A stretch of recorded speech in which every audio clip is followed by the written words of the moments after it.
Announcement to see if there's anyone here that needs the Spanish language.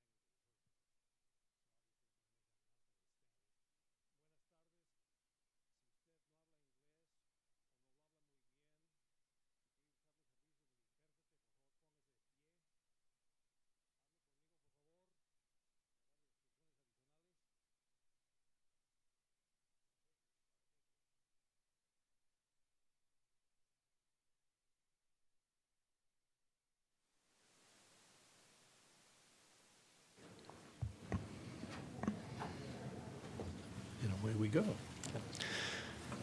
All right, welcome to the Stanislaus County Board of Supervisors meeting. We will begin this meeting at 6:36 p.m. If you please stand for the Pledge of Allegiance, followed by the invocation by David Hanson, Executive Secretary to the Bishop of the El Vista Ward.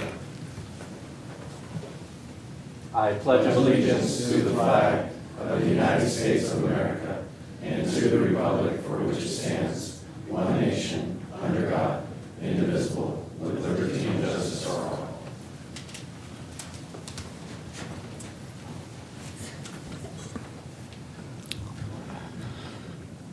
Our Father in heaven, we ask that thy influence be with us tonight. We're grateful for the country that we live in, for the freedoms and opportunities that it affords us. We're grateful for the opportunity to choose our leaders, and we're grateful for the leaders who are with us, leading us tonight. We ask thee to bless them, that they can have wisdom and understanding beyond their own. As we consider the issues this evening, we ask thee to help us reconcile the differences and achieve consensus in such a way that it will be in the best interest of all of those who are concerned. I pray in the name of Jesus Christ. Amen. Thank you very much for your prayers.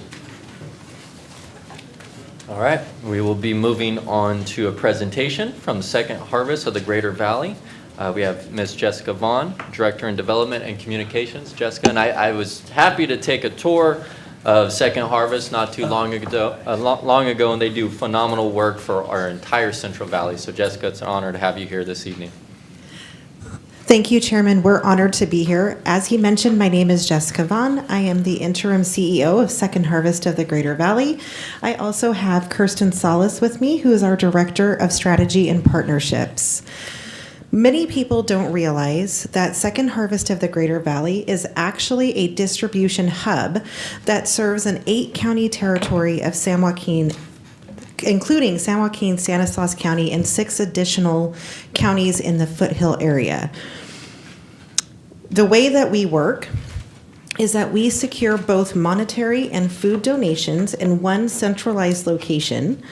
We then safely store the food and distribute it out through our partners. Our goal is to make sure that food is getting to people in the most efficient way possible. So for us, making somebody that lives in Modesto or Ceres drive all the way to Manteca to pick up dinner or food for their family is not the most efficient way. But if we can find a food pantry, a school site, a senior site that we can partner with and put the foods right into the neighborhoods that need them the most, then we're really doing something good for our community at that point. Last year, we did about 21 million pounds of food across the 2 counties, which is an astounding number. We are a very small staff, only about 28 people total. So when you see numbers like that, it's really, really humbling. This is some local food insecurity data about Stanislaus County. Right now, we have 7 fresh food for kids sites. Those are our school programs. They can consist of either a drop-off that will feed the school, potentially the entire neighborhood, or a pantry that is right on site, and we have 8 of those, one of them being at one of the offices of education so that it can be accessed by families at any time. We have 17 of our Mobile Fresh sites. Mobile Fresh allows us to feed large amounts of people in a very short amount of time. Our truck goes out and it's almost a trick or treat style. They get to walk around the truck and they receive anywhere between 30 to 50 pounds of food, and it's a wide variety of things. It's going to be shelf stable items, fresh produce, frozen product, dairy product, meat, any number of things. We're very proud of our home deliveries. For many years, Kirsten and I were looking for ways that we could feed our senior population out here in Stanislaus County, and our home deliveries have allowed us to kind of start opening that door. It's a program that is ever expanding and continually growing, so we're really excited to be able to offer that.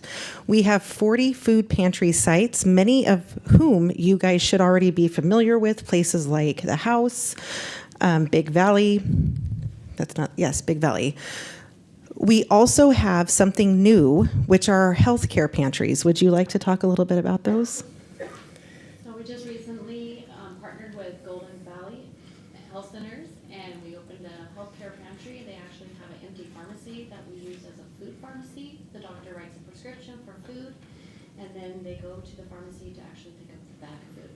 It's been very successful, and we're hoping to expand it for a little bit more funding.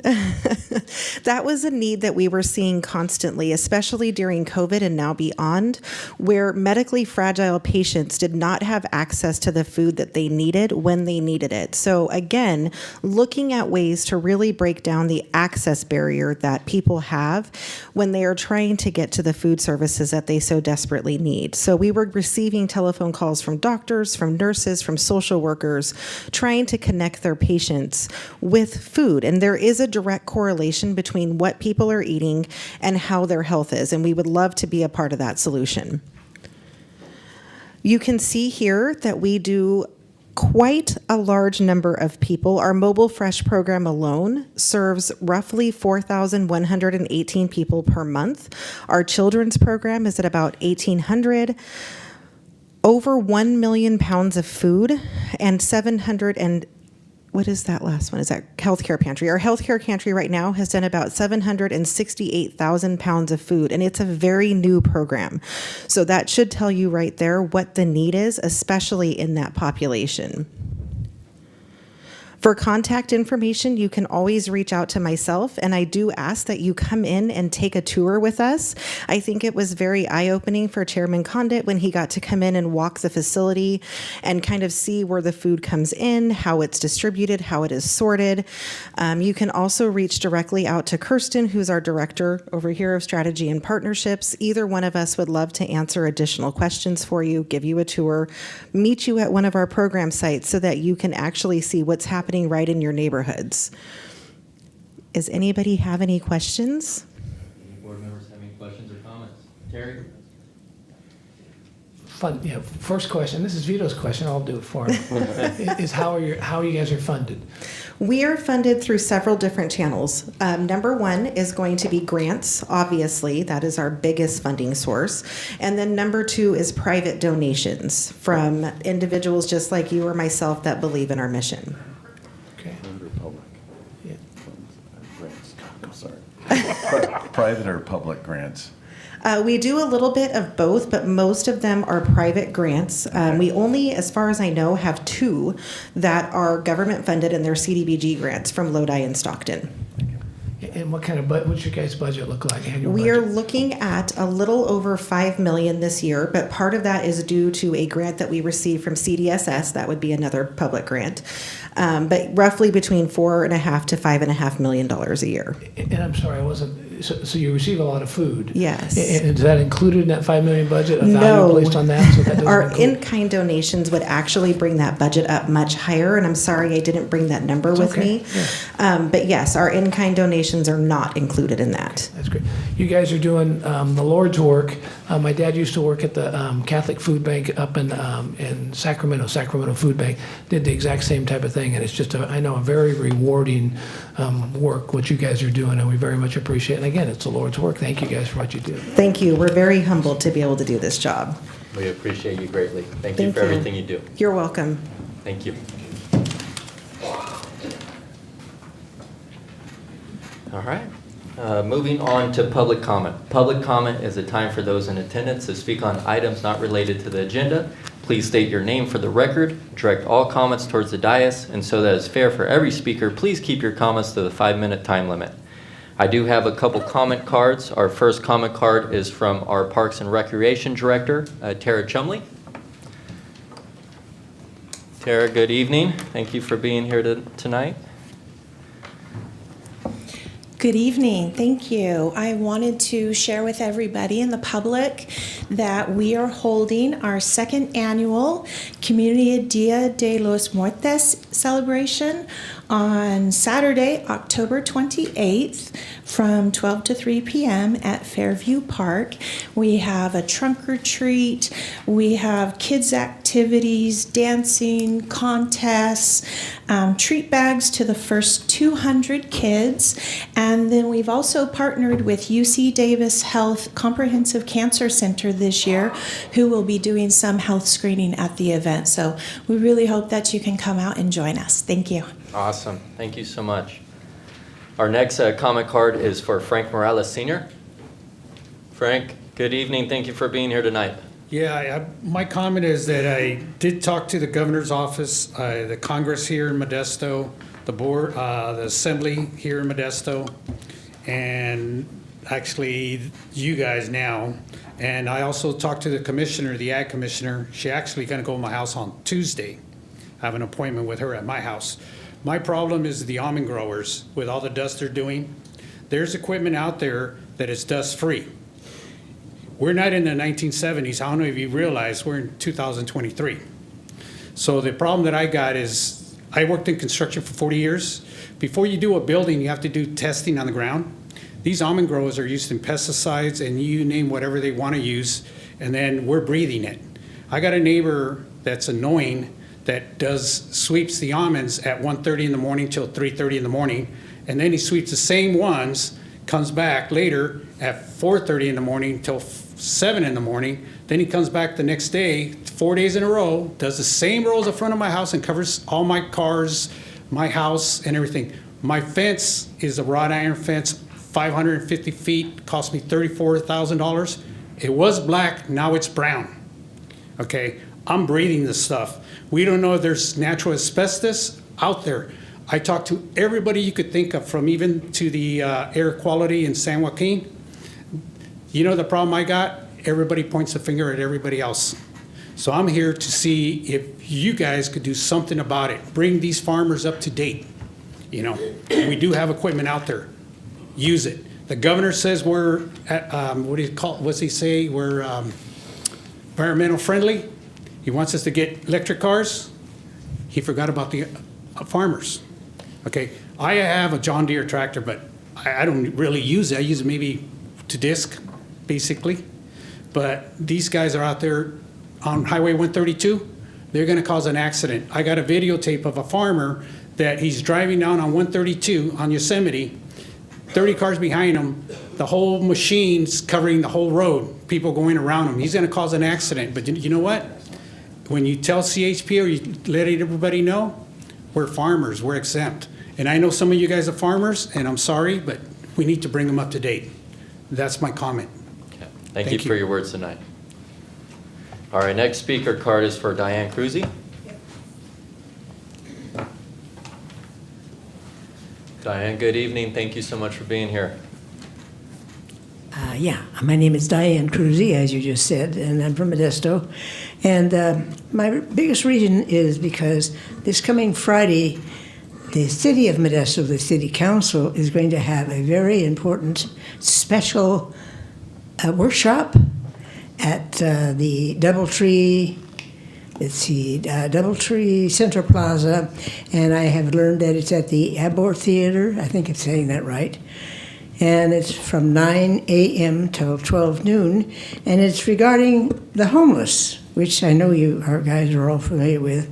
I'm hoping that every one of you are going to be there, even though I know not all of you are have that district, because they say that they're going to, they want to talk about a committee, which I don't really understand, because The group that I have been working with lately, the MOCAG, I think is what they call it, and the Peace Life Center, have been giving out proposals, perfectly good ones, for how to handle the problem that we see that nobody else can seem to see. Excuse me, and so I don't why we would ever want to be forming a committee.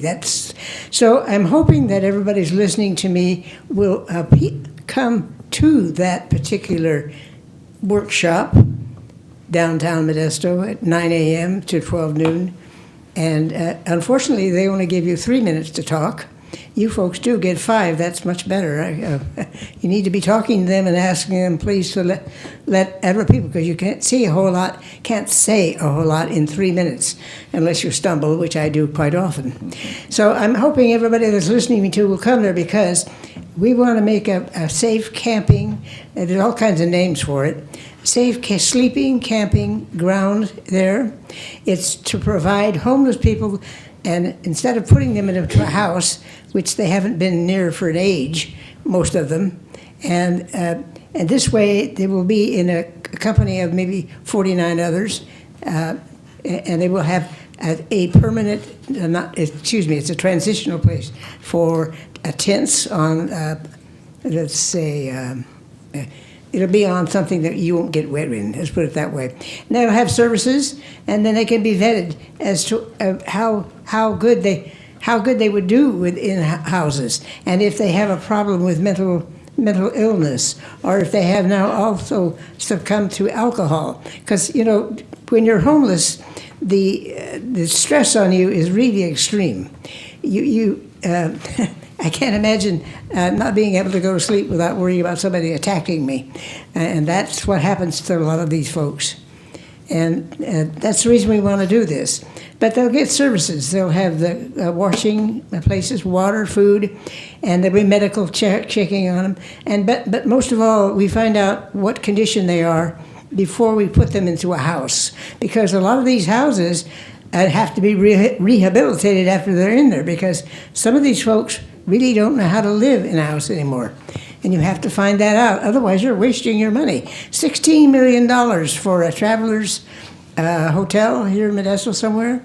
They're going to rehab that for 50-odd homeless people.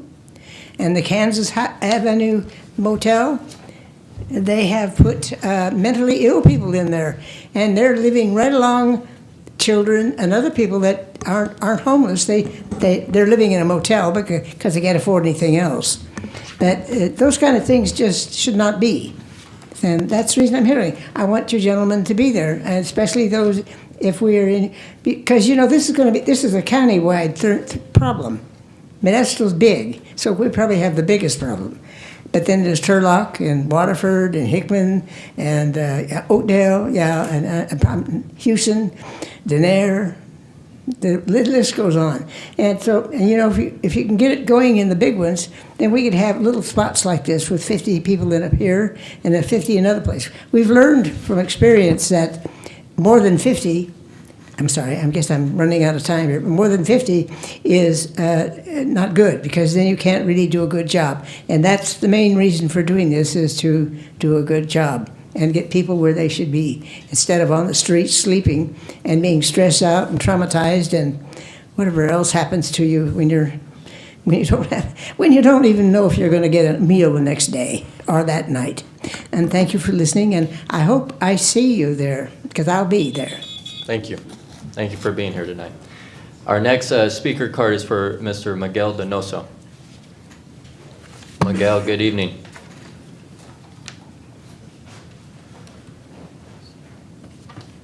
Thank you, Mr. Chairman.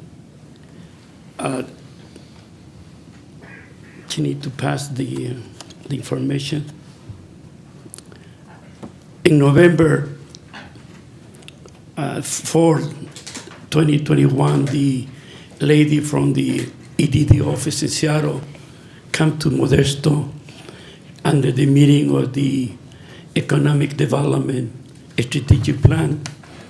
In what she mentioned there has to be one of the key issue for the money that's supposed to come from or request from that EDD office in Seattle is one of the key issues. The number one is the equity.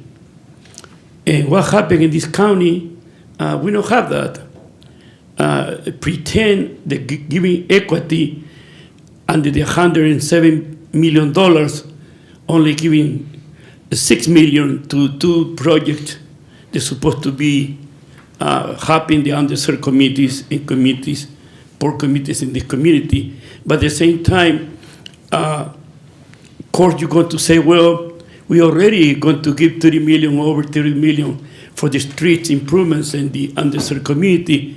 But really, that's not correct, because that was a demand in the court in Fresno, 2004, demand the county had to do that and not give too much money to the Gallo Center, over $20 million to do whatever the guys center have. But at the same time, now lately, now we are October 17, 23, and you are giving more money to groups like the biointerchemical in regard to the $17 million from ARPA.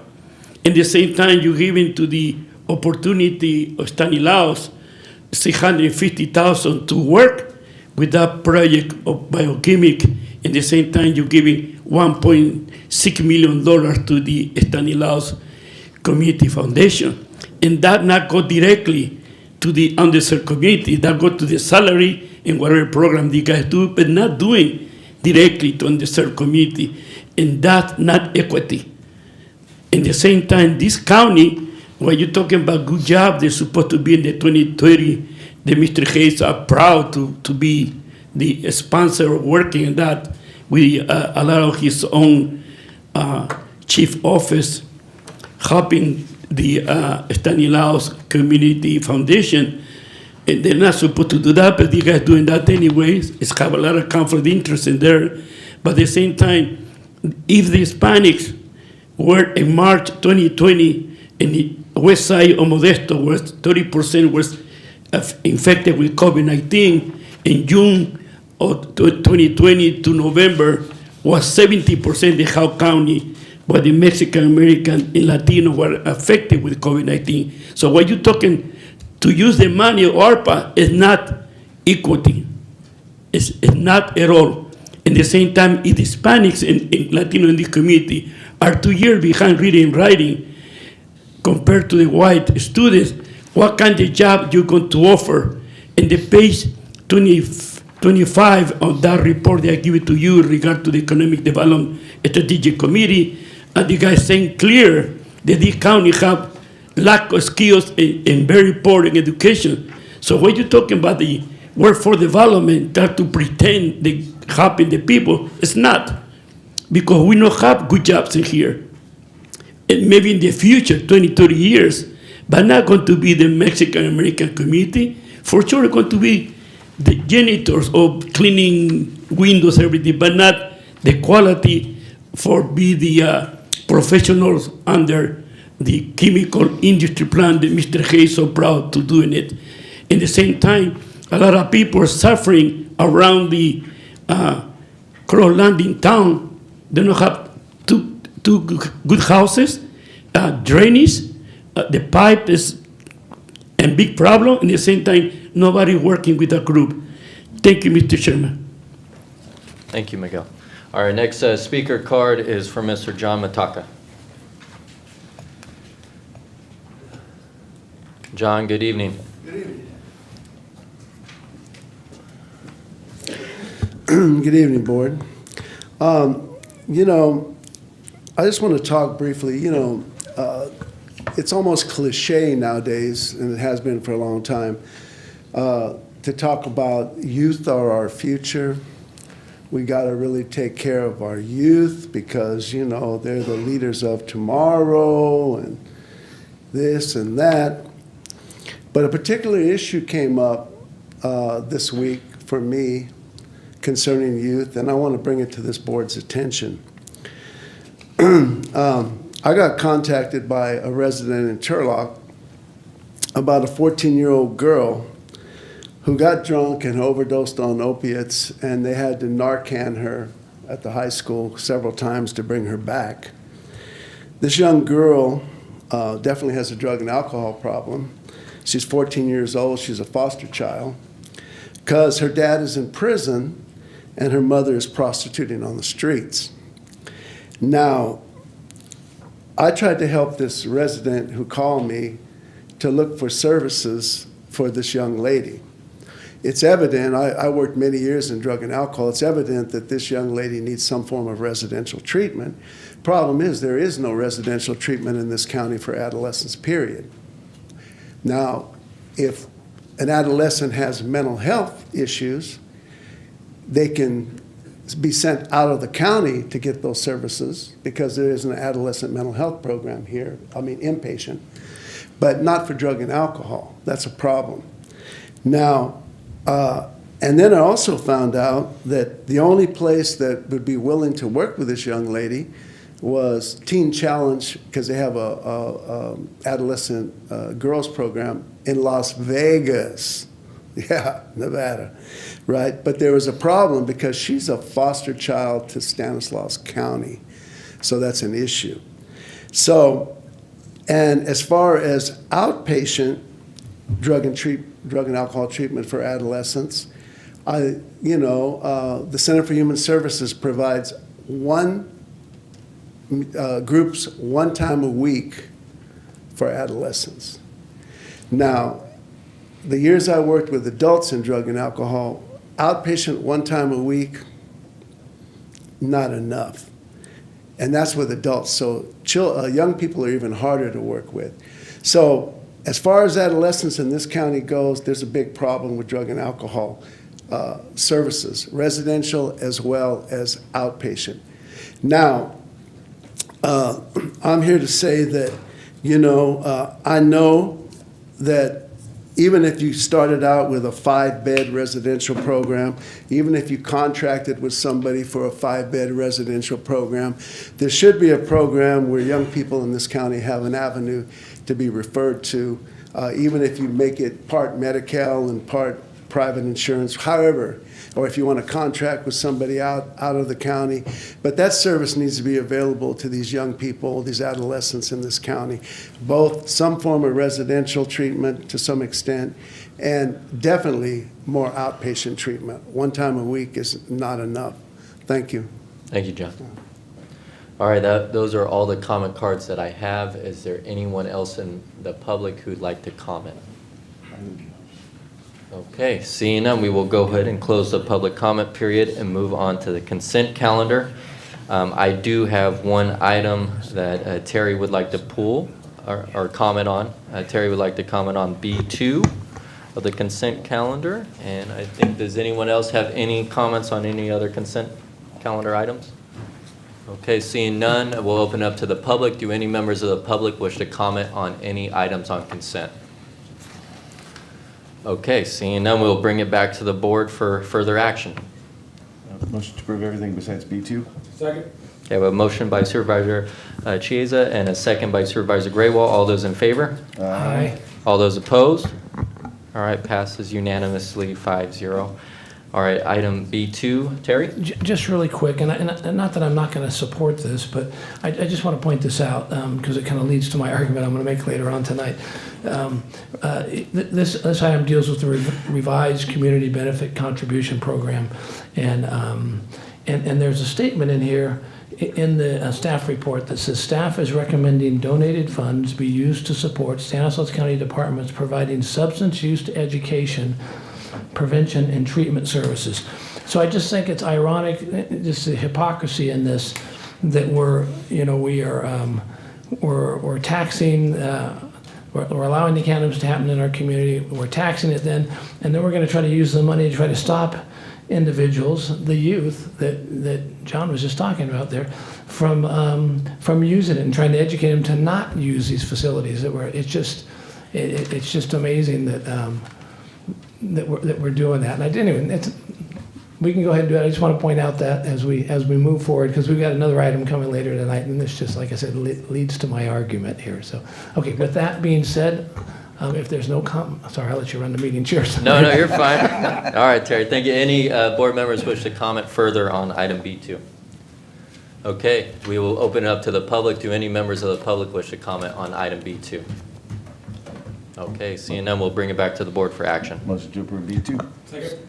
We have a motion by Supervisor Chiesa, a second by Supervisor Graywall. All those in favor? Aye. All those opposed? All right, passes unanimously, 5-0. All right, we will move on to public hearings. Our first public hearing is a presentation of the Sheriff's Department 2022 report on immigration and customs enforcement. And we have Sheriff Jeff Dirksey here with us tonight. Sheriff, thank you for being here. Good evening, Mr. Chairman, members of the board, as you know. And Sheriff, I do want to point out we do have translation services for anyone who needs it. Sorry, Sheriff. Yeah, no, thank you. And there are copies of the presentation up here as well.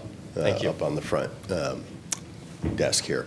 This is the Truth Act Community Forum. This is legally required that I present this to you every year. And tonight should be relatively short and straightforward. Brooke, if you would. So as you know, this slide I think has not really changed in the last 4 years, but this is the flow of someone who is arrested in Stanislaus County in relation specifically to ICE and whether or not we can or cannot turn them over to ICE. So top left up there, someone is arrested. Everyone who is arrested in Stanislaus County lands in our jail.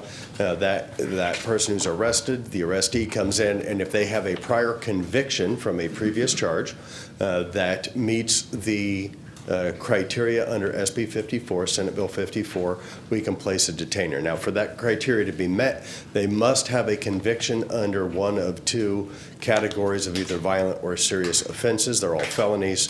And there's 72 laws under penal code sections under those two categories. They aggregate down to about 50 because murder, rape, robbery, they top the list of both of those. So there's about 50 laws. If they have that prior conviction, then we can place a detainer on them. That detainer would allow them to be subsequently turned over to ICE. If they do not have any prior convictions, but they have current charges, that would qualify under SB 54, same list as above. Then we can place a temporary hold on them. If they are subsequently convicted for any of those crimes, then we can turn that hold into a detainer. They can ultimately get turned over to ICE for that. If they have no prior convictions or no current charges that meet the SB 54 criteria, then no detainer is placed on them whatsoever. With that, if a detainer is placed, ICE is allowed to come and pick them up. They have within 365 days of their release date to get them. If they do not pick them up in that time, then they are released with no further action on our part. Next slide, please, Brooke. So, this is kind of hard to see for the audience. I do understand that. I can't actually read the one up there because I don't have my glasses on, so I will use the one that's right here in front of me. And there are presentations right here if anybody wants to look at the numbers. But this is the aggregate of all of the numbers from the prior 4 years, not counting this year. And I should have also clarified, this year's presentation specifically covers the calendar year of 2022. So this is the prior 4 years. You can see up there were approximately 70,000, almost 71,000 total bookings. With that, ICE requested 923 detainers in that time period. 504 detainers were placed, and a total of 106 individuals were turned over to ICE pursuant to state law, and that is 0.14% of all of those that are arrested in Stanislaus County. I won't read that bottom part, but you can see all of the countries that are listed where either the detainer was placed or they were in fact released to ICE. Next slide, Brooke. So for the calendar year of 2022, we had absolutely none that were turned over to ICE. There were just over 15,000 bookings last year. 120 detainers were requested, 90 were placed, meaning that 30 of the people that they requested the detainers on did not meet the criteria under California state law. No detainer was placed. It was placed on 90 of them, but ICE did not pick up any of them. And I can't tell you why ICE doesn't do that. That is up to them, but they were all subsequently released under California law. And again, you can see that the countries of note are listed below.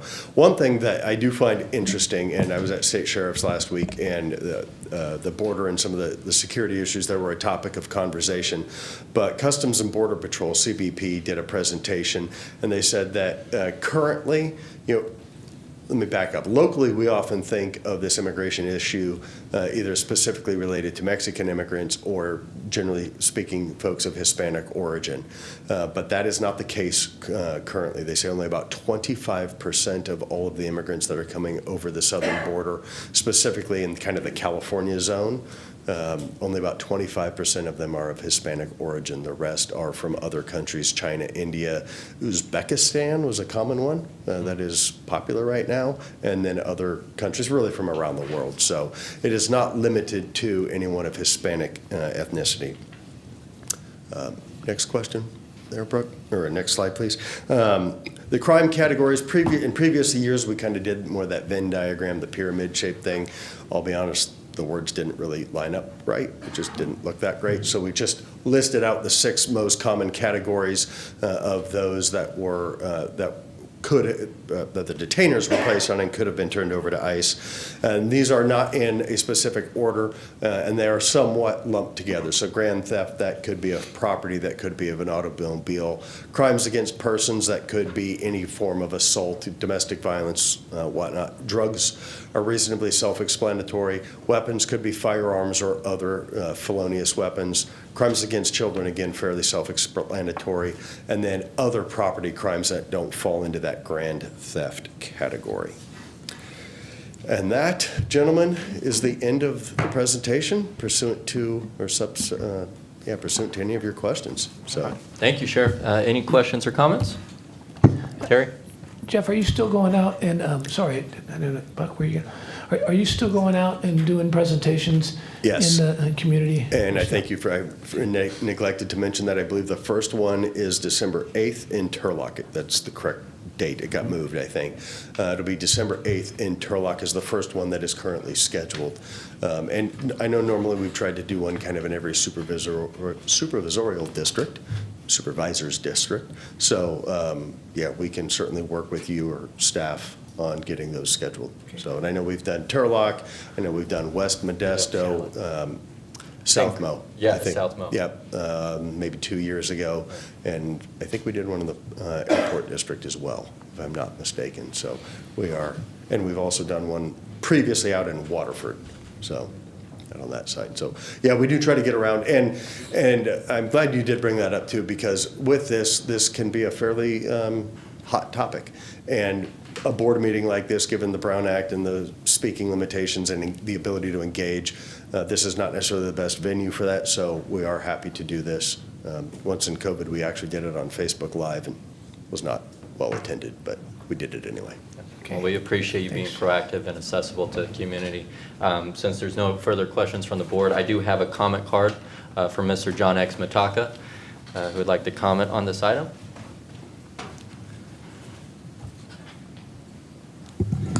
Good evening. Yeah, I'll just be brief. They basically answered my question because, it's good to hear the report to the board, but it needs to be out in the community that, is affected by it. So I would also ask that you include Patterson, Wesley Grayson area in the outreach that goes out to give this report. I know in the past, the ACLU has had some questions about how the process was running on releasing people, and then ICE happened to just be there, although they didn't technically turn them over. They just were in the parking lot when people were released and snatched them up. So technically, they dodged the law. I'm hoping that from these statistics that has changed.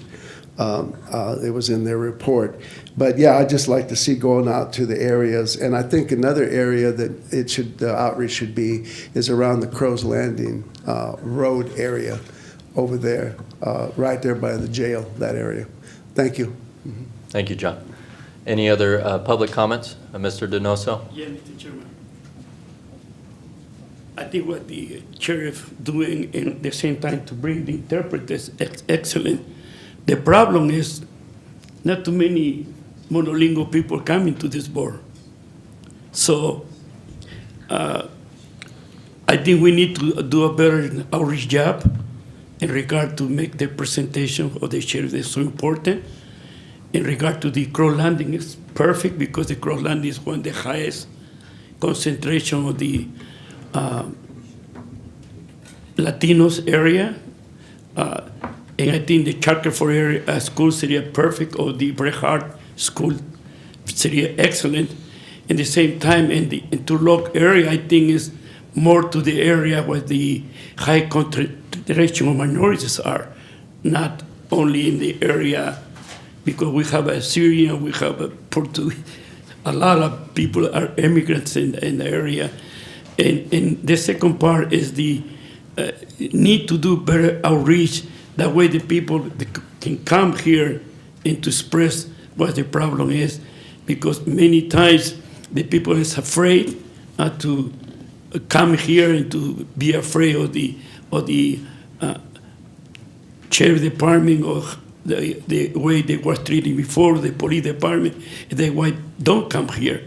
Not only that, but the agenda is in English, but at the same time, under this report, when they come in the sheriff, I think it would be perfect timing to announce it can be in Spanish, that way the people can come in.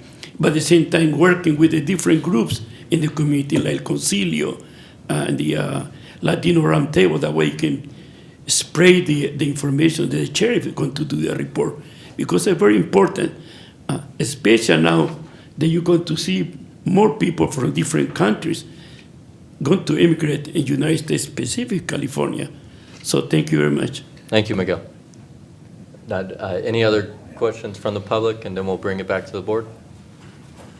All right, seeing none, we'll bring it back. Vito? I just wanted to thank you very much, Miguel, before you leave, for reminding me. No, I said thank you. Okay, I see you're being a smarty. So we had it last year at Westside Ministries on the west side. This year we're having it at Calvary Chapel, which is on the west side. Also because Westside Ministries wouldn't allow us. They have shows going on in December, and it's because the Truth Act presentation. There's not much to it this year, obviously with zero, but there are always questions regarding. So any help you can get me, I wrote down El Concilio. I'm going to contact them and Latino, but any help you can get for our meeting, I will present it. It is at 5:30 on December 8th. We're going to have Congressman Duarte is going to be there. Sheriff's going to present this component. Chief Hedden from Turlock is going to be there, so we're trying to build trust in the community in general, and then the mayor will be there along with myself, give a presentation, and anyone that you can get there, I would appreciate any help that you guys have. Coffee and bundles. Coffee, we definitely have coffee and cookies and Thank I guess you, it was. All Thank right, you. Thank you. Thank you. All right, any other comments from the board? I will entertain an action. Motion to approve. Okay, we have a motion by Supervisor Condit, a second by Supervisor Graywall. All those in favor? Aye. All those opposed? All right, passes unanimously, 5-0. Thank you. Thank you, Sheriff. Have a good evening. All right, next we have a public hearing to consider an appeal of the Planning Commission's approval of a use application. And we have a PowerPoint presentation by Kristen and Naya. Yes. Oh, and Angela. Good to see you. Good evening, Angela Freitas, your County Planning Director. Before we get into this item, you have before you a request from Helder Garcia, the appellant, to withdraw this item, and so staff is... Just to ask you to accept the withdrawal. You also have in front of you the agreement, an agreement between the Central Valley Crescent and Helder Garcia, the appellant in this matter, and so that will be in the record. And with that, just ask you to accept the withdrawal. Okay. Do we need to open up to the public before we accept it, Tom, or do we just look for a motion? There's no hearing, it's just Okay. a motion. So we'll look for action from the board. Motion to accept the withdrawal for item number 7.2. 7.2. Second. We have a motion by Supervisor Graywall, a second by Supervisor Condit. All those in favor? Aye. Aye. All those opposed? I think it's appropriate also to comment that I know Supervisor Graywell has worked very diligently trying to bring something together so that this wasn't an issue, and I very much appreciate that. Thank you so much, but I just want to comment that this is really the understanding between the neighbors and Central Valley Crescent coming together. I know they were represented by George Petrolakis, and having the conversations and making sure all parties felt that their concerns and issues were addressed and made for a easier ending and something that everybody can be happy with. But it wouldn't happen without staff. I know staff did a great job mitigating and kind of convening the conversation so that everybody felt they were heard. This item was heard at the Planning Commission.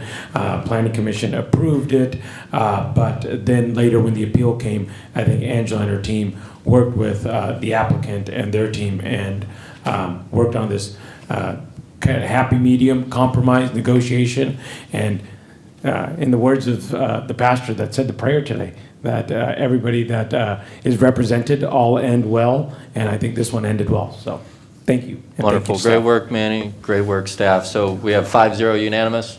Anybody opposed? All right, passes unanimously 5-0. Thank you. All right, moving on to discussion items. 8.1. We have approval to introduce and waive the first reading of an ordinance to establish a tax on cannabis business activities. We have a PowerPoint presentation by Erica Ignacio. So while staff are bringing the presentation up, I'll go ahead and just make a few introductory remarks and comments. First, I want to thank Erica, who has stepped in as our cannabis program manager. She's a senior management consultant in the chief executive office and has done a good job for us trying to shepherd this process. And also thanks to many staff in our county council's office. Danya Nunes, who's here with us this evening, has been kind of specializing on preparing the actual tax ordinance. So I want to thank them both. Also just want to acknowledge a couple of things before we get started. For those of you who this may be the first time you're hearing us speak about the Stanislaus County Cannabis Program, I just want to provide some basic context. Our intent in establishing this program several years ago was to try to develop a funding source for us to address illegal grow operations in Stanislaus County. And those have been reported back to the board and other board reports, and you can see how we've been utilizing the funds that were available to us over the last couple of years to try to do that. And we do believe it is making a difference in our ability to impact illegal grows and otherwise what would have happened had we not had that funding source to be able to accomplish that. At the same time, we've had numerous learning lessons throughout what we consider phase one of the program.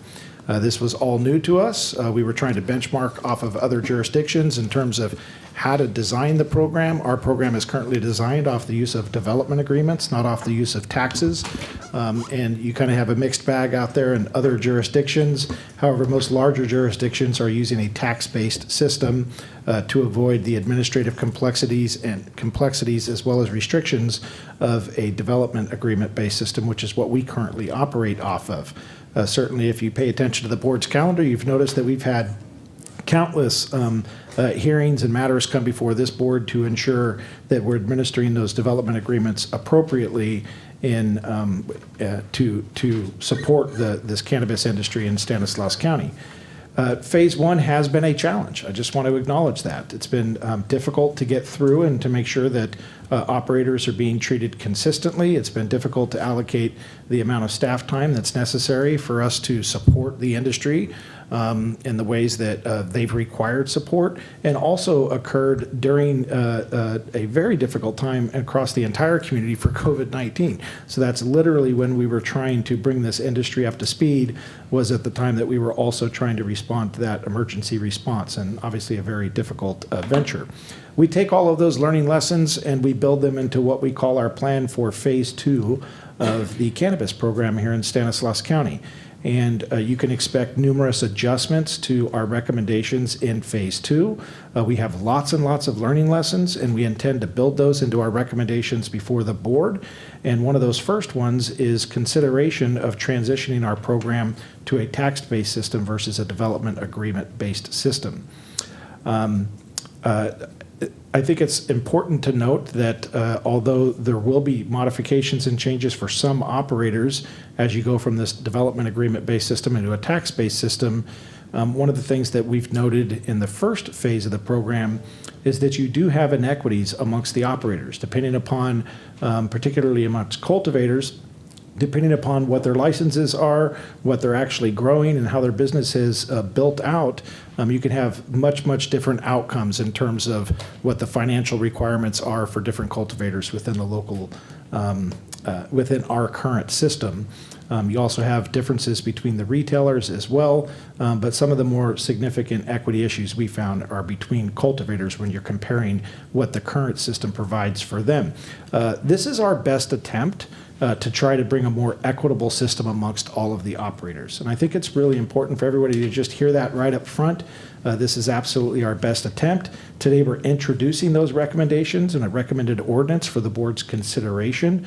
Should this receive support to come back, we will be back here on November 28th to consider any final changes or adjustments that the board has directed staff to make in relation to the ordinance. And I do think before we're done here tonight, even though it may not be in our presentation, I would like to just ask County Council to say a few words about what changes may be possible for us to make between now and November 28th, just to verify that if we do want to make modifications, that we'll have opportunities to do that between now and then. All right, go ahead, Donna. You've been working on this for quite a while, so jump in. I have, and if it's all right with the board, it is part of our presentation, and so I do address those and give you guys a timeline. It's color-coded and everything. So awesome. We'll wait for that. Appreciate it. So those are the conclusion of my remarks. Thank you. It's all yours. Take it away. Thank you, Jody. Thank you, Jody. Good evening, Chairman Condit, board members, CEO Jody Hayes, and County Council Bose. My name is Erica Ignacio, Community Relations Manager and Cannabis Program Manager. Joining me is Danya Nunes, Deputy County Counsel, and we will be presenting tonight. Today's presentation will include an overview on the cannabis program history, the ordinance, the resolution, and then recommendation and discussion. But before I proceed, I would like to take a minute and acknowledge the dedication and the active role from the Cannabis Committee, which is including Angela Freitas, Danya Nunes, Jeremy Ballard, Jesus Marquez Mendoza, Jody Hayes, Lane Avila, Tina Rocha, Tom Bose, and Will Shirley. We meet on a weekly basis to discuss the operator's policy setting structure and providing continuous updates. But I also want to acknowledge the huge burden that's been taken on by Danya to put together the tax measure and the ordinance. So thank you, Danya, sorry. It's hard, right? Yeah. Danya. Okay. To provide a little bit of context and history to today's presentation, let's go over some important milestones. So on November 2016, voters passed Prop 64, which basically made it legal to use and grow marijuana for personal use. There was also the sales and taxation on commercial cannabis that would be in effect on January 1st of 2018. In September of 2017, the board approved the development of commercial cannabis strategy for retail, cultivation, and other activities. In December of 2017, the Board of Supervisors adopted an allowance of 61 licenses with a maximum of 7 retail businesses and developed the following: the Commercial Cannabis Activity Ordinance for zoning fees and application processes, and it's also to be considered a revenue source to fund the county's enforcement strategy to eradicate illegal cannabis activities in the county, which would bring approximately $3 million. In February of 2019, the county held its first public hearing to approve development agreements. As of October 1st of 2023, the board has approved 26 development agreements. 18 development agreements are currently active. 8 development agreements have been mutually canceled. So we have right now 30 active licenses and 31 remaining licenses.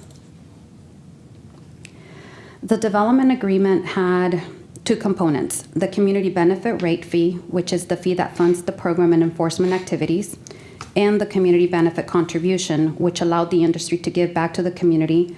However, in May of 2022, this was discontinued, revamped, and earlier today, you approved the revised version of that program.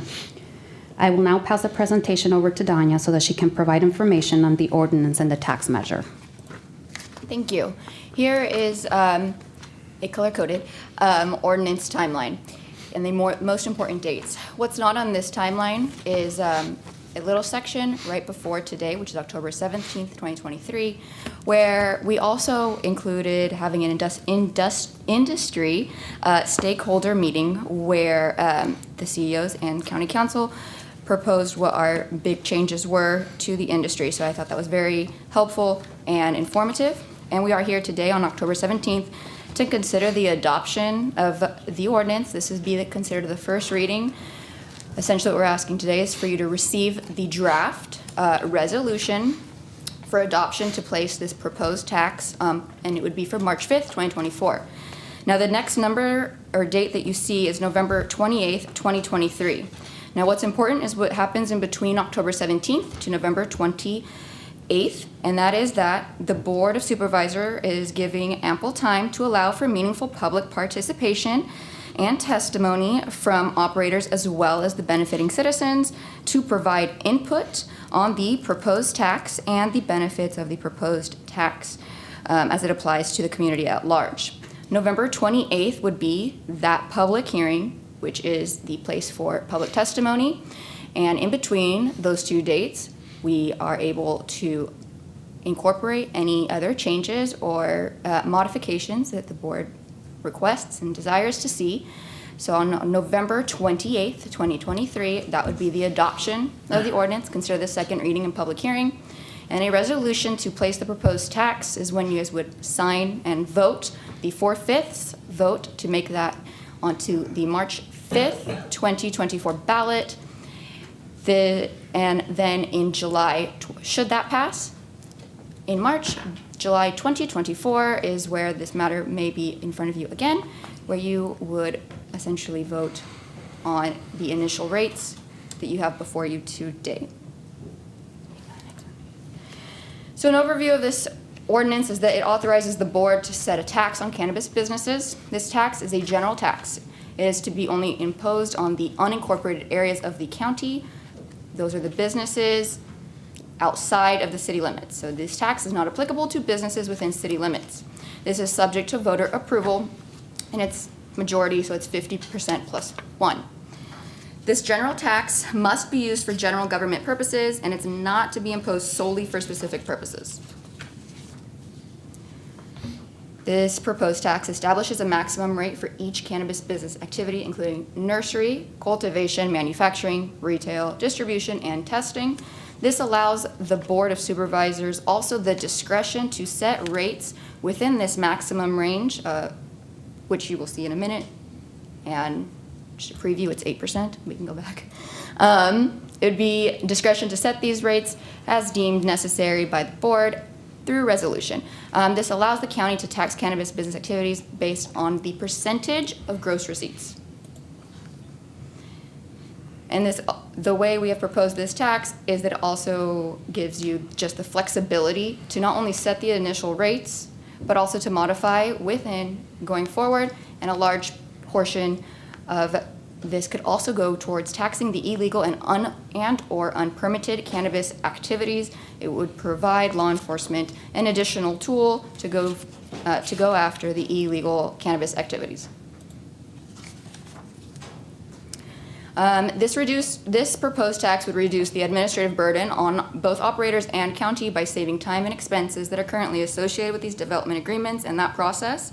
This would also provide consistency and uniformity amongst all operators, thereby also achieving greater equity amongst all. And it's the ability to maintain a tax rate consistent with neighboring jurisdictions. Some of the benefits of the tax are not only enforcement, which is a really big benefit. It would have revenue, and it would also have an extra, as I said before, tool to assist in the efforts to eliminate these illegal grows. The revenue generating is estimated at $3 million or more. This would go to the unrestricted general revenue fund, and it would go towards the strengthening of neighborhood safety, community enhancements, of course eliminating illegal grows, as well as drug prevention and treatment. The resolution that is proposed and is the draft version today, it would call for an election on the cannabis business tax. It has a ballot question proposed as well. There is a 75-word max ballot question. And as discussed earlier, today's hearing is only to consider a draft proposed ordinance and resolution, provide input, and to set the public hearing for 11/28. 11/28 is when there would actually be a vote, and the resolution that would include the agreed upon ballot question and the proposed initial rates. There was discussion between square footage and gross receipts. There are benefits and cons to both. Square footage is directly tied to the cultivation area. It has a bit of a higher administrative oversight and auditing. There is a risk of underreporting. Square footage of cultivation canopy area by license type and not the building square footage as well. It is predictable, stable revenue stream for ongoing county costs. Gross receipts, on the other hand, is directly proportional to earnings on a quarterly basis. They're less predictable for budgetary purposes, provides the average over each quarter, and there is a risk of leakage or underreporting of gross receipts, and this may require audits to ensure proper accountability.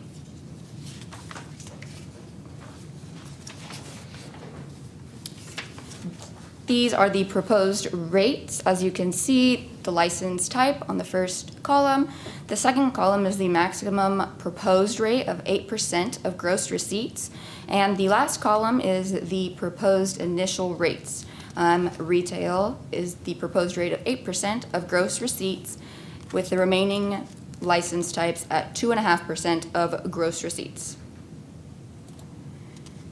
The proposed ballot question is before you. Shall an ordinance establishing a tax on all cannabis businesses outside city limits in the unincorporated areas only at a maximum rate of 8% of gross receipts of each business, potentially generating $3 million or more in revenue annually for unrestricted general revenue purposes, including strengthening neighborhood safety, community enhancement, eliminating illegal grows, as well as drug prevention and treatment until repealed by the voters be adopted.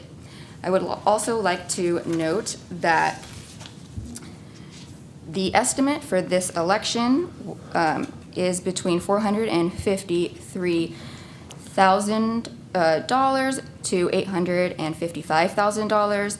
This is calculated by the population of registered voters being between 283,713 to approximately 300,000 people at a rate of $1.60 to $2.85. And I will take it on from here. So this chart shows the revenues generated by the cannabis program since 2019 by calendar year. It should be noted that in 2023, the adopted budget reflected revenues at $3.6 million, but adjusted at third quarter to $3 million to reflect amended development agreements for Jaden's Journey and the People's Remedy. Both were modified on July 26 of 2022.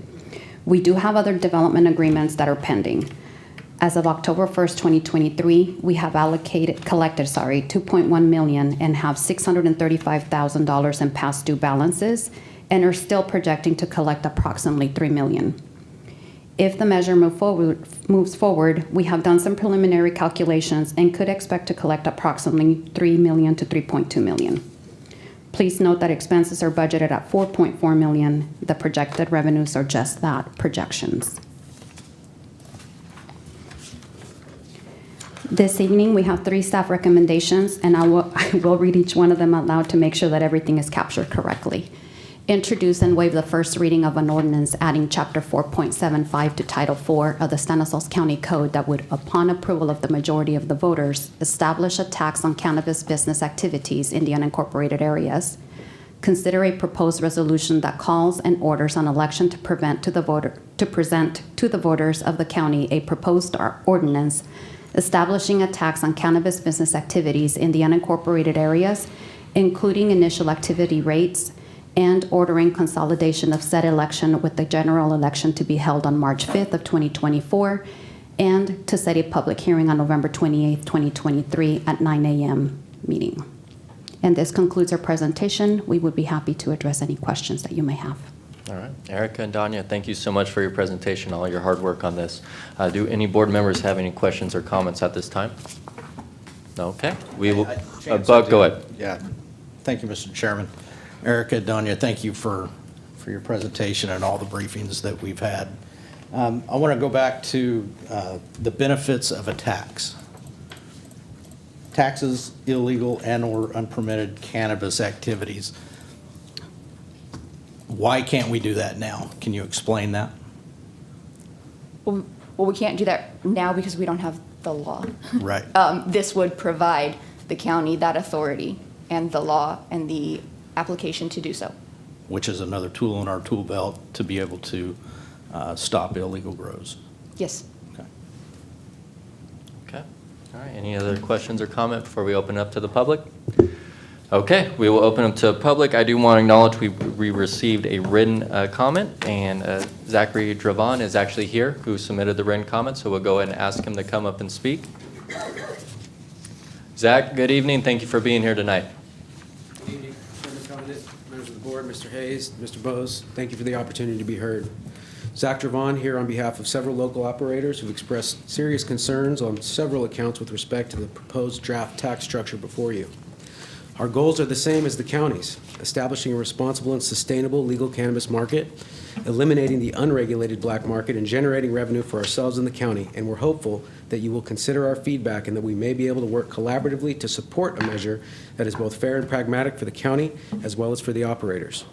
These shared objectives can only be achieved if we create a reasonable and fair tax regime that allows operators to survive.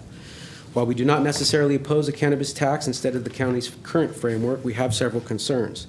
Our primary concern being that while the general tax rate threshold with a cap at 8% may be feasible and sustainable for retailers, the ability for the county to raise rates from the 2.5% at its discretion with no apparent standard for increase creates a significant degree of uncertainty for growers, manufacturers, and distributors in an already volatile market. If the voters approve this tax measure, the board could increase the tax rate to 8% for all uses the following day. The county's proposed tax would have different impacts to different parts of the industry. For manufacturers and distributors, the 2.5% rate is completely infeasible as wholesale market prices are extremely depressed due to overproduction. The lack of third-party distribution taking place under development agreements due to the existing 3% rate indicates that any rate above 1% for such transactions is too high. This is also why it is crucial that the 0% tax rate on self-distribution currently in place for products produced on-site and charged at the production level be maintained through any proposed tax ordinance.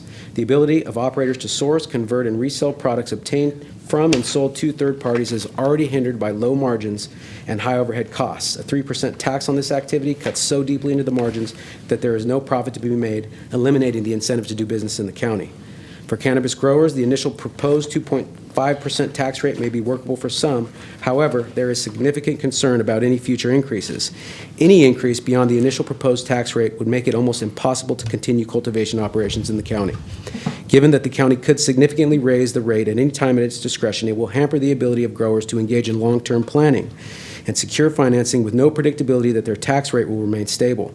Under the county's proposal, the rate could double overnight.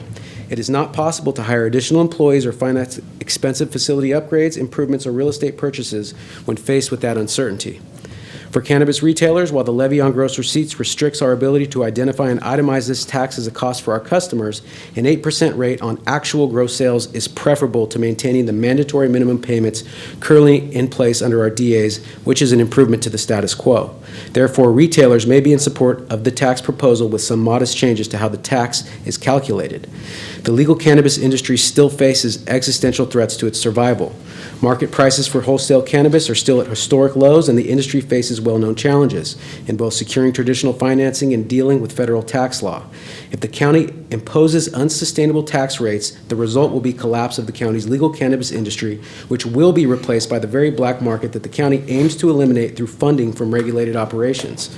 In recognition of these concerns, the state continues to suspend its cultivation tax on product entering the wholesale market to support the industry. Similar measures have been enacted at the local level with significant reductions to cultivation taxes in the counties of Humboldt and Calaveras over the last 2 years, which are proposed for extensions moving forward. While we can understand the county's desire to base its framework on neighboring jurisdictions, those proposed by the county do not provide a strong precedent for development of a sustainable industry for growers, distributors, and manufacturers. For example, in both the city of Modesto and Merced, which have a similar 2.5% tax rate for cultivation, only 2 cultivation facilities are in operation in Modesto and only 1 in Merced. Only one of those is greater than 10,000 square feet, and the other is a processing facility. That does not even begin to consider increases beyond the initial 2.5% tax rate. These jurisdictions have been active with their programs for 5 years and have fielded very few, if any, sustainable operations. Based upon this precedent, it is highly unlikely that the county could expect to raise any additional revenue from this proposal, let alone the $3 million promised in the county's ballot language. Contrary to these examples, if you look at jurisdictions that bases their tax upon square footage of canopy per year, like Calaveras and Adelanto, the volume of revenue derived from a broader tax base of operators has allowed those programs to generate significant and sustainable streams of annual revenue. Here are our proposals. Cultivation, maintain the square footage rates, codified through the county's tax proposal, or set the initial rate at 1% with a cap on increases at 0.5% per year with a maximum rate of 2.5%. Manufacturing, set the rate at 1%, cap increases at a rate of 0.5% per year with a maximum rate of 2%, and do the same for distribution. Retail, maintain the 8% rate, eliminate the levy on gross receipts language, and allow operators to itemize and pass this expense along to customers. We appreciate all the work that has gone into this proposal, and we look forward to hopefully working with the county in the upcoming weeks to come to an agreement on a cannabis tax that we can support, that makes sense to both the county and the local cannabis companies, as is presented for voter approval.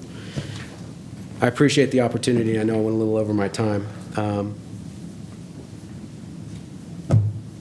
If there's any questions, I'd be happy to answer them. I think this is well-intentioned. I think it's somewhat lacking in context. And I think, Mr. Bose, as you alluded earlier in the evening, there may be some unintended consequences. But I do appreciate your ear. Thank you. Thank you, Zach. We appreciate you being here tonight. All right, that is the only comment card I have on this item. Are there any other members in the public who wish to comment? Yes, Frank. Yeah, I want to comment. Frank, if you can, just come state your name and... Frank Mireles. There we go. Senior.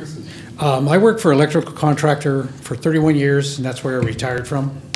And we built one of the biggest marijuana plants in California, Greenville.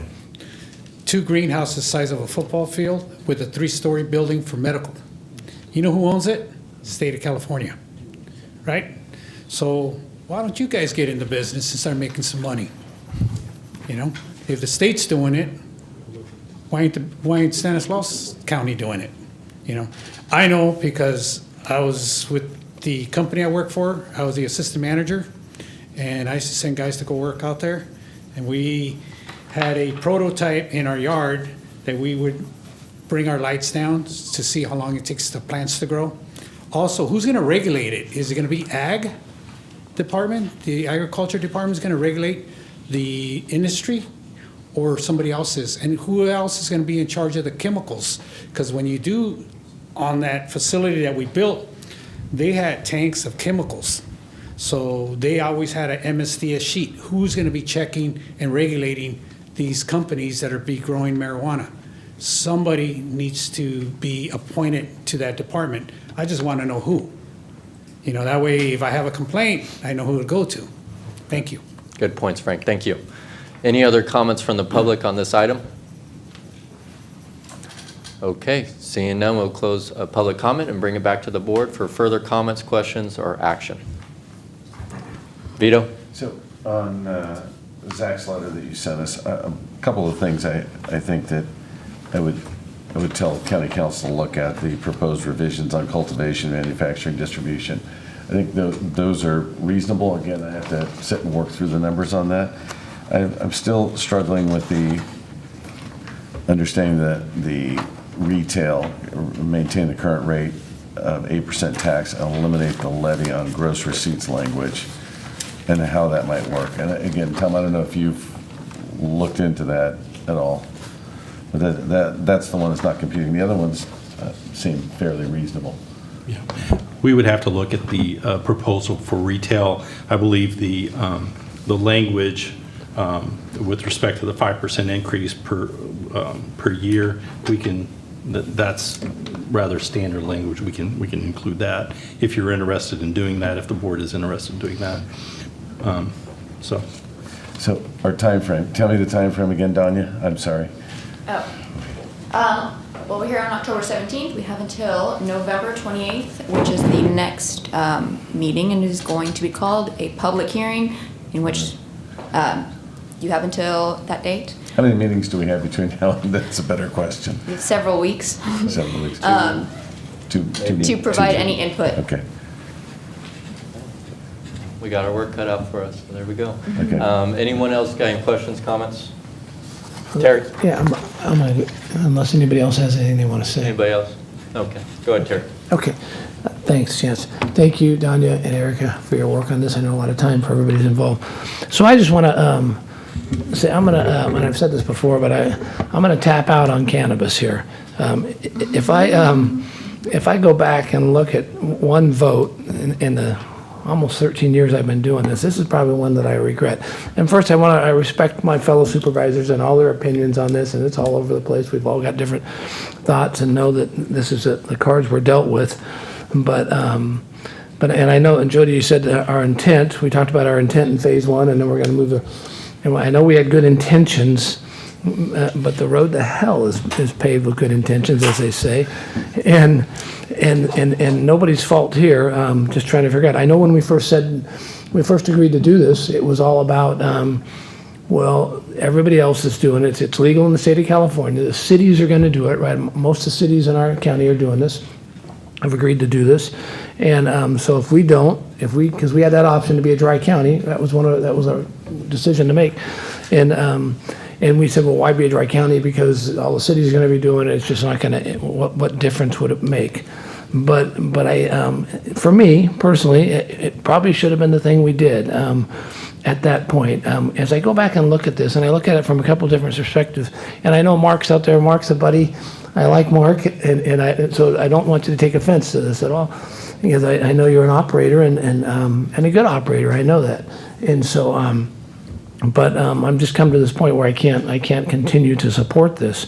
We look at the revenue that we're generating, $2 to $3 million that this generates, but when you look at the massive effort of the county staff over the last, beginning back in 17, so 6 years. That we have put into this, trying to make this thing work, it's off the charts.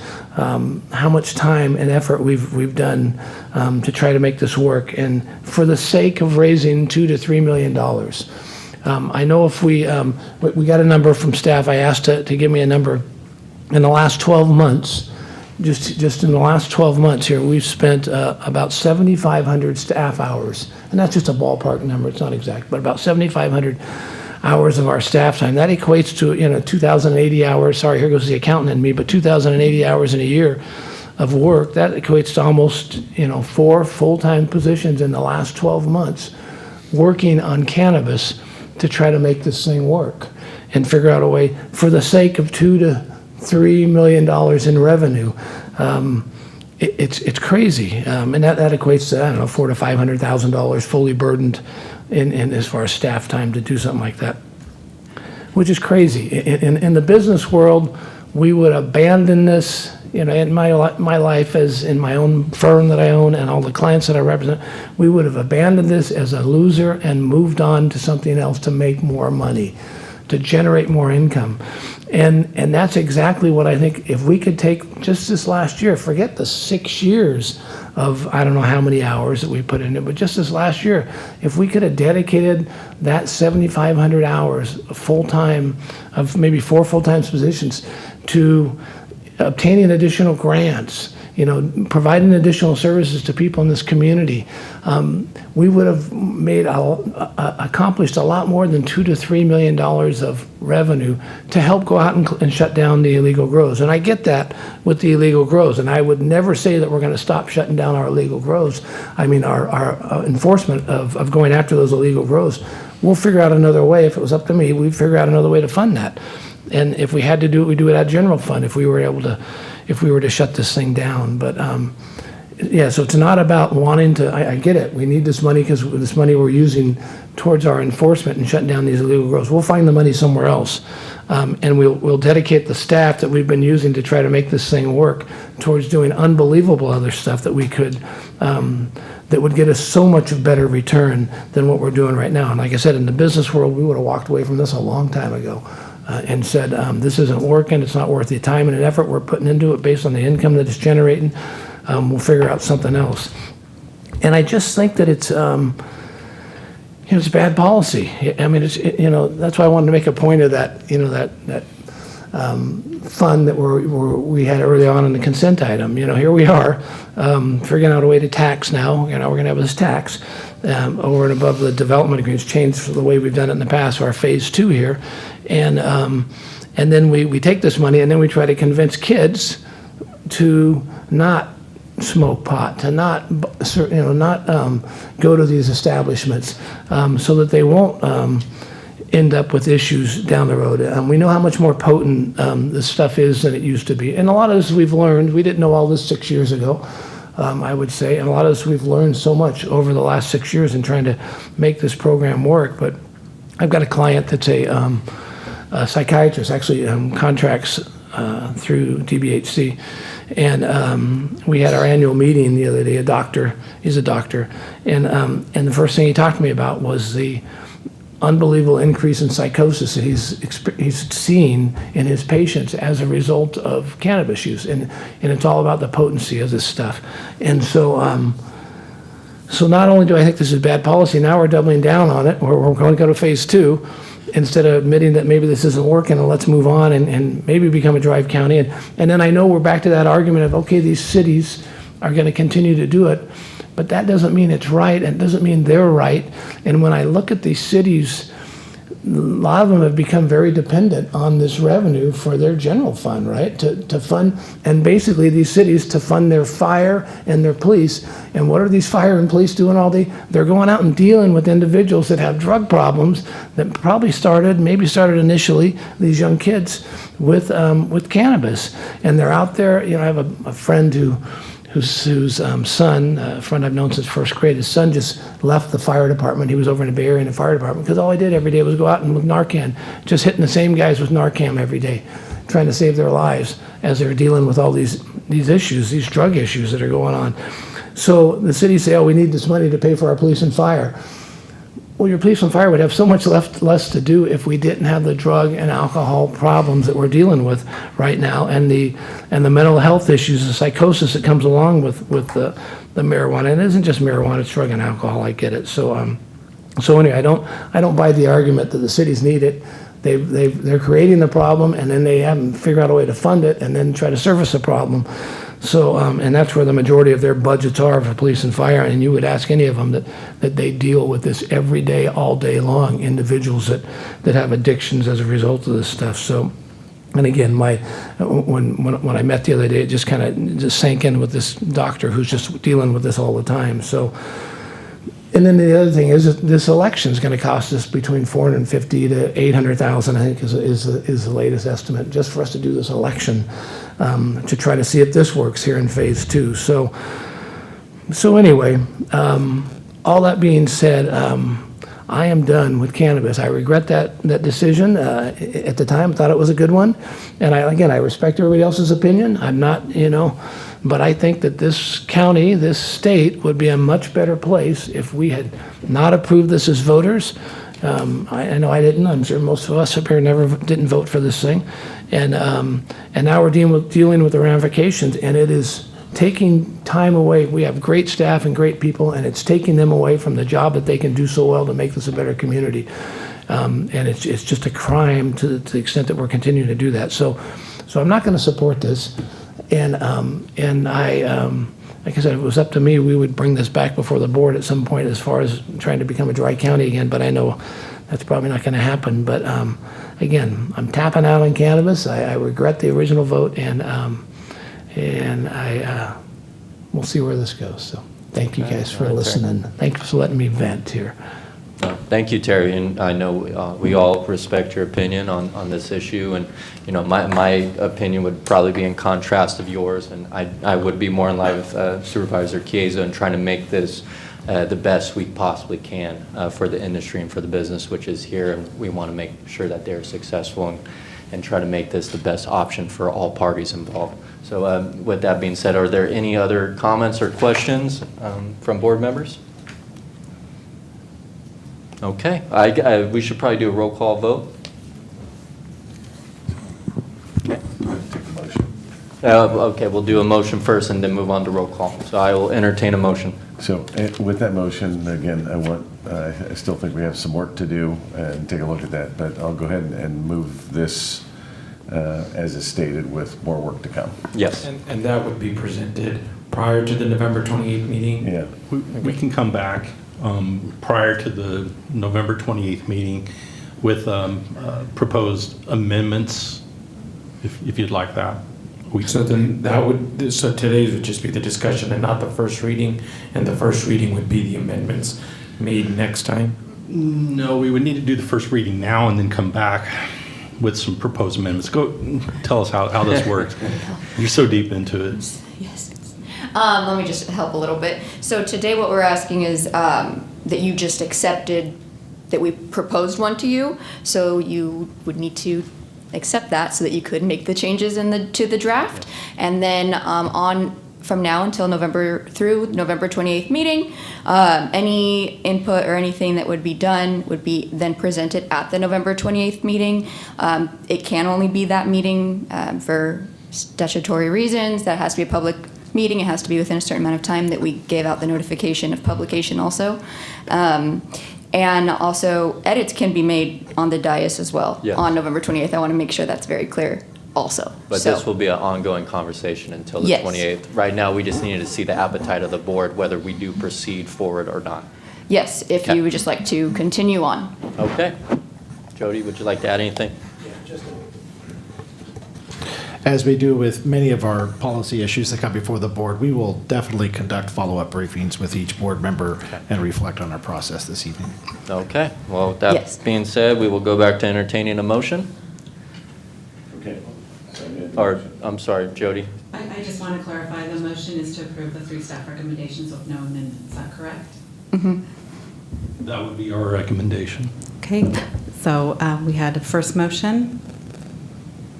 I think I made the motion. I'll do second. I've been pretty consistent with that tonight. Supervisor Chiesa made a motion, seconded by Supervisor Graywall, and let's go ahead and do a roll call vote. Okay. District 1 Supervisor Butt-Condit. Aye. District 2 Supervisor Vito Chiesa. Aye. District 3 Supervisor Terry Withrow. No. District 4 Supervisor Manny Grewal. Aye. And District 5 Supervisor, our Chairman, Chance Condit. Aye. Okay, it passes 4-1.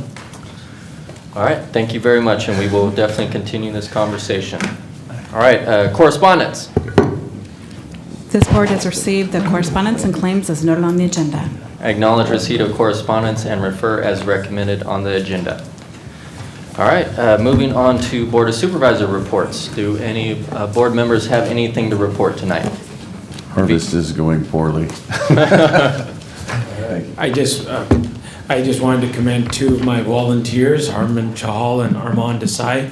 I know you could be doing a lot more things on a Tuesday evening, but I appreciate you guys sitting through a Board of Supervisors meeting and seeing the public discourse happening in real time. Awesome. Thank you guys for being here. Please come back. Anyone else? Okay, I know we have Congressman Duarte's representative, Gavin Klein, here tonight. Gavin, we got any good news coming out of D.C.? Do we have a speaker? Thank you, I know. Mr. Chairman. Mr. Chairman, members of the board, county staff, community, thank you, Gavin Klein.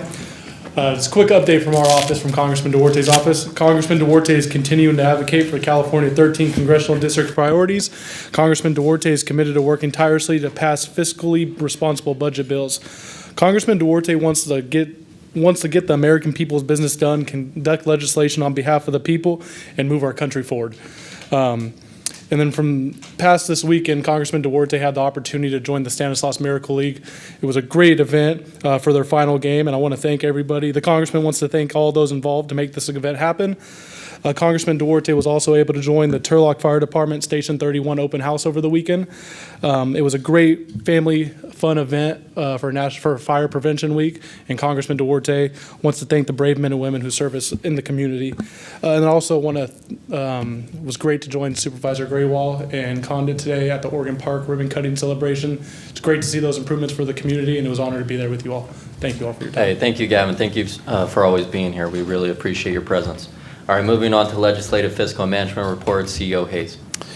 A couple of things. Wanted to acknowledge that the governor has essentially signed or vetoed all the legislation that was on his desk. There were a couple of bills that the county had actively opposed that were signed by the governor, so we'll be back before you to kind of talk about potential impacts in the future related to those items. Also want to, very pleased to let all of you know who are in attendance or watching in today that we have opened up registration for a housing summit here in Stanislaus County, hosted by the county. And the housing summit is on November 4th from 8:30 to 12:30 p.m., so 8:30 a.m. to 12:30 p.m. It's on a Saturday at Modesto Junior College. You can go to housingstanislaus.org to sign up for the event. About a week prior to that, or within a week of that event, we'll be releasing our Housing Stanislaus report that'll provide lots of data and insight into our current housing stock here in Stanislaus County, as well as the best work we could come up with working with our local stakeholders on things we can do to improve housing conditions throughout the community. So that'll be the focus of the Housing Summit, as well as guest speakers who have insight on what we refer to as missing middle housing, as well as housing trusts. So it'll be a good day to learn a whole lot about housing for those of you interested. That concludes my report. Awesome, great. Well, we want to thank Deputy Gingrich for watching over us here tonight. We will go ahead and adjourn this meeting at 8:06. Okay.